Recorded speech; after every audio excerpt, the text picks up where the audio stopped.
Bonjour à tous, c'est Edgewan et aujourd'hui on se retrouve pour parler d'un sujet qui va sûrement intéresser beaucoup de monde. C'est comment avoir moins chaud pendant justement cette période de canicule parce que là, pendant facile une semaine, on risque d'avoir des températures qui, en fonction des régions qui frôlent entre 35 et 37. Donc c'est un peu le moment, je pense, de tous se soutenir et de trouver des solutions ensemble pour un peu avoir moins chaud. Donc si par exemple toi aussi tu as des idées que j'ai pas citées dans ce que je vais dire pour avoir moins chaud, eh ben je t'invite à les mettre en commentaire, comme ça histoire de faire un peu partager tout le monde. Donc déjà si c'est une clim, je pense que ça sert à rien que tu regardes la vidéo, parce que la vidéo là c'est plus pour les gens qui n'ont pas de clim. Parce qu'on n'a pas tous une clim chez nous, donc si tu as de la clim, t'es un petit chanceux et voilà, garde-la et puis et profites-en bien. Parce que en fait le problème de la clim c'est qu'en France il fait chaud mais c'est pas assez longtemps pour se justifier d'avoir une clim. Parce qu'en général, il fait y aller, à part en 2003, mais sinon il fait chaud, allez, 2-3 semaines max par an. Donc est-ce que pour le temps là, ça vaut le coup de mettre 400 euros? Bon, un peu si vous pouvez, faites-le, hein. Mais c'est que la question se pose là en général, les gens à qui je parle et qui n'ont pas forcément de clim, c'est plus pour ces raisons-là. C'est parce qu'ils trouvent que ça vaut pas le coup de s'encombrer c'est quand même assez gros comme pareil, d'une clim mobile pour juste quelques semaines ou voire des fois quelques jours par an, quoi. Donc on va commencer par le plus simple et le plus basique, c'est le ventilateur. Donc le ventilateur, c'est top parce que c'est pas trop cher et puis ça fonctionne bien. Donc alors déjà le ventilateur, après il y a deux trois petites choses à savoir, c'est que déjà il faut si vous n'êtes pas dans la pièce, coupez-le parce qu'en fait le truc c'est qu'un ventilateur, vu que ça brasse de l'air, et l'air quand elle est brassée à partir d'une certaine vitesse, elle chauffe. En fait, ça va réchauffer la pièce. C'est vous mettez un ventilateur dans une pièce et une autre sans, et vous verrez qu'à la fin, si vous laissez le ventilateur tourner toute la journée et que vous n'y êtes pas, vous verrez qu'il fera un peu plus chaud dans la pièce là, parce que l'air brassé, elle chauffe. En fait, pour vous donner un exemple, c'est comme les turbos dans les voitures. Vous voyez, en fait, ça compresse de l'air, que ça l'injecte directement dans le moteur, mais avant de l'injecter dans le moteur, ça passe par un échangeur. Donc l'échangeur, en fait, c'est une sorte de radiateur pour refroidir l'air, parce que l'air, à partir d'une certaine vitesse, est super chaude quand elle est compressée. Donc c'est un truc à prendre en compte. Bon, après un ventilo, normalement ça fera pas de gros écarts, mais c'est quand même un petit truc à prendre en compte. Donc ensuite, il y a des choses qui marchent et qui marchent pas avec un ventilateur. Déjà, la première chose, c'est que mettre une serviette humide sur un ventilateur, ça fonctionne pas. Ça j'ai déjà testé, ça fonctionne pas. Ça vous pouvez faire ce que vous voulez, c'est un peu le truc qui est un peu, on va dire, la trappe nigo, on va dire. Par contre, ce qui peut fonctionner, c'est mettre des bouteilles de glaçons ou des glaçons devant le ventilateur. Bah, c'est mieux des bouteilles parce qu'au moins c'est plus grand. Mais pour ça, il faut deux choses. Déjà, il faut que le ventilateur soit assez puissant. Parce qu'en fait, c'est pour ça qu'il ne faut pas non plus acheter un ventilateur bas de gamme. Parce que s'il est puissant, justement, il pourra vous permettre de faire ces choses-là. Et aussi, si par exemple, c'est pas un ventilateur qui est fixe et qui tourne, il faut en mettre tout autour. Parce que sinon, ça va juste le faire une fois et vous ne ressentirez pas assez l'effet. Mais voilà, plus vous allez avoir un ventilo puissant, plus en mettant des bouteilles ou des glaçons devant le ventilo, ça peut vraiment faire refroidir la pièce, quoi, donc une vague de fraîcheur. Donc ça, c'est quelque chose à prendre en compte, mais il faut un ventilateur puissant. C'est vrai que les colonnes, c'est un peu moins puissant, donc c'est vrai que là, vaut mieux le ventilateur classique. Ensuite, il y a aussi d'autres techniques que je connaissais pas, en cherchant, j'ai trouvé. C'est par exemple, il y en a qui mettent le ventilateur par la fenêtre pour repousser l'air chaud. Alors ça, le problème, c'est que je pense que ça fonctionne qu'à moitié, parce que le ventilateur, à moins d'avoir un ventilateur qui recouvre vraiment toute la fenêtre, mais sinon, c'est pas, je pense pas que ce soit quelque chose qui soit très efficace.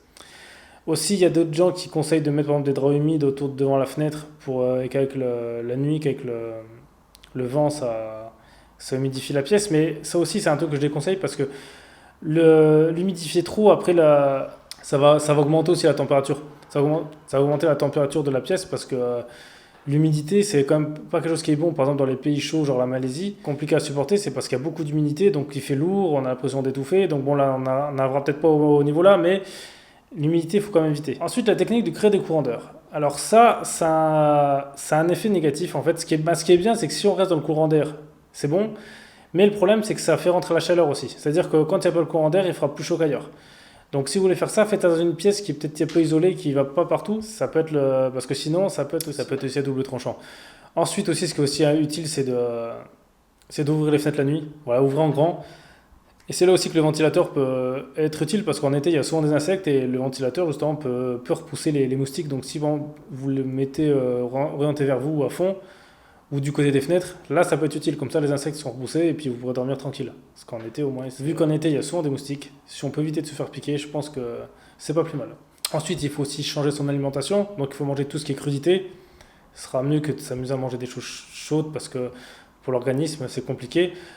Par contre, boire, faut pas boire trop froid parce que la différence de température, justement, peut vous donner des maux de ventre. Ça arrive souvent, donc évitez de boire glacé, justement, buvez. Il y en a même qui conseillent, j'avais déjà vu, de boire justement chaud parce que chaud, ça réhydrate mieux. Bon, après, c'est vrai que c'est compliqué, ça, de peut-être boire des choses chaudes quand il fait déjà chaud. Mais déjà, évitez vraiment les grosses différences de température.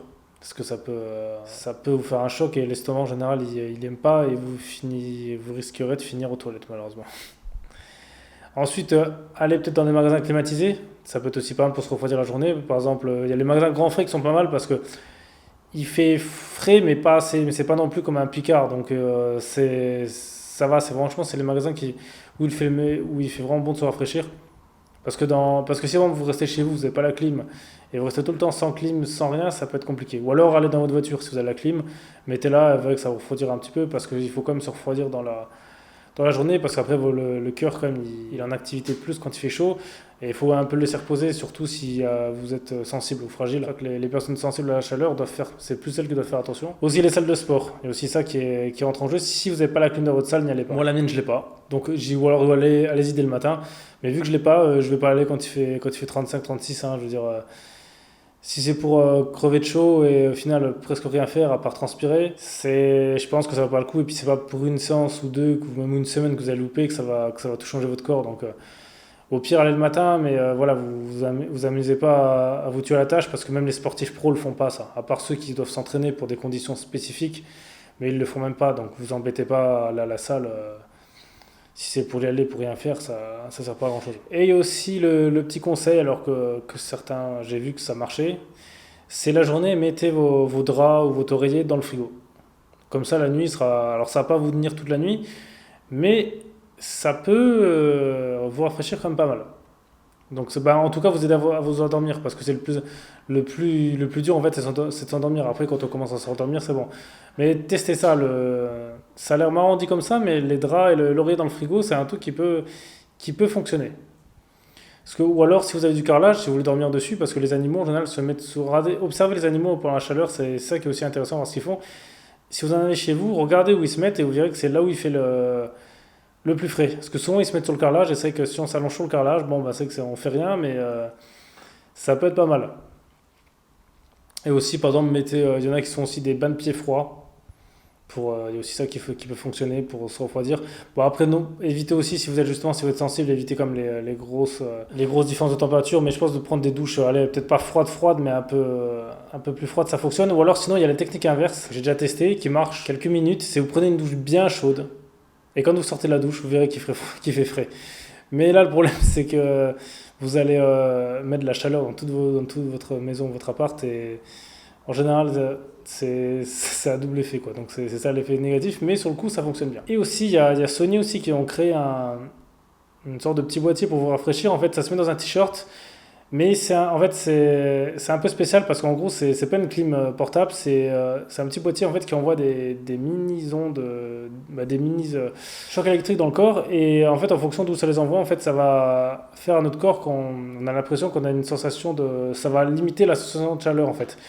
Donc, c'est avec l'électricité, ils arrivent justement à contrôler le corps et faire qu'on a moins chaud. Donc voilà, bon, c'est vendu. Je n'ai pas testé, à voir si. Bon, moi je suis pas trop fan de ça parce que je préfère un truc qui rafraîchisse vraiment que quelque chose qui agit sur les nerfs. Mais bon, pourquoi pas tenter, hein. Si c'est juste la sensation que vous aimez pas, ça se tente, ça se tente. Donc aussi le truc pas mal, c'était aussi chez Adidas, ils avaient dans leur gamme Climacool, je sais pas s'ils le font encore, mais moi quand on a acheté pour faire du sport, en fait, ce qui est bien, c'est que dans le dos, ils ont des petites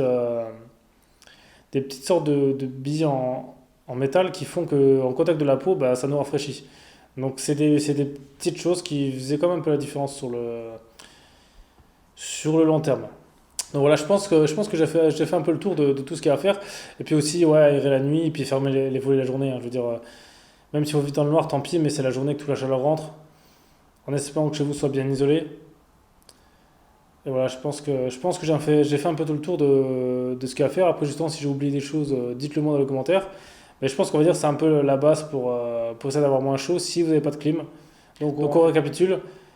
Ventilo assez puissant, essayez d'en avoir plusieurs et essayez aussi d'avoir des ventilos qui soufflent en continu sur vous et d'avoir fait le ménage aussi chez vous parce que sinon ça risque de faire voler toute la poussière. Donc voilà, essayez d'en mettre en continu qui s'ouvre sur vous. Si vous voulez rafraîchir, mettez des bouteilles glacées devant le ventilo ou tout autour, voilà, mais il faut avec un ventilo assez puissant. Testez de mettre la nuit donc les draps au frigo ou dans le congélateur si vous avez envie pour vous aider à vous endormir. Boire pas trop froid parce que c'est le pire. En fait, c'est le pire pour. En sensation, c'est bien, mais c'est le pire pour le corps. Et prenez des douches, voilà, c'est assez froid, tiède, et puis humidifiez aussi vous sur la figure, mais sans mettre partout dans la pièce pour pas trop augmenter le taux d'humidité dans la pièce. Voilà, pensez, les brumisateurs, ça marche quand même pas mal sur le coup. Bon, c'est assez cher, donc faites-le vous-même, votre brumisateur, parce que c'est pour payer à chaque fois des bouteilles qui durent même pas une journée. Je trouve que c'est un peu cher pour ce que c'est. Donc si vous pouvez le faire vous-même, faites-le. Ah, et aussi une dernière chose, aussi, moi, c'est ce que je vais faire, c'est si vous pouvez vous couper un peu les cheveux aussi, ça peut être utile parce que en plein été, plus en plus avec le masque, donc ceux qui gardent la barbe, même s'il y en a qui trouvent ça esthétique, je pense que ça va être compliqué. C'est que le masque, la chaleur, c'est encore pire. Et ça, c'est pour ceux qui travaillent dehors ou ceux qui travaillent sans clim et qui sont obligés de garder le masque. Pour vous, bon courage à vous. Et je pense qu'il va falloir vraiment beaucoup de ventilateurs et hydratez-vous bien.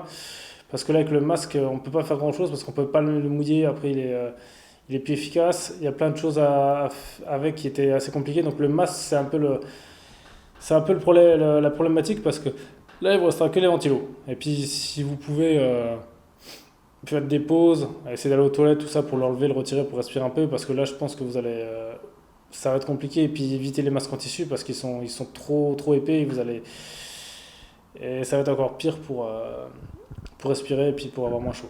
Donc voilà, j'espère que ça vous a aidé et que j'ai vous a appris certaines choses. Et puis justement, si vous aussi vous avez des choses à prendre, mettez-le en commentaire. Donc voilà, c'était Edgewan et on se retrouve à la prochaine pour une prochaine vidéo en espérant qu'il fera moins chaud.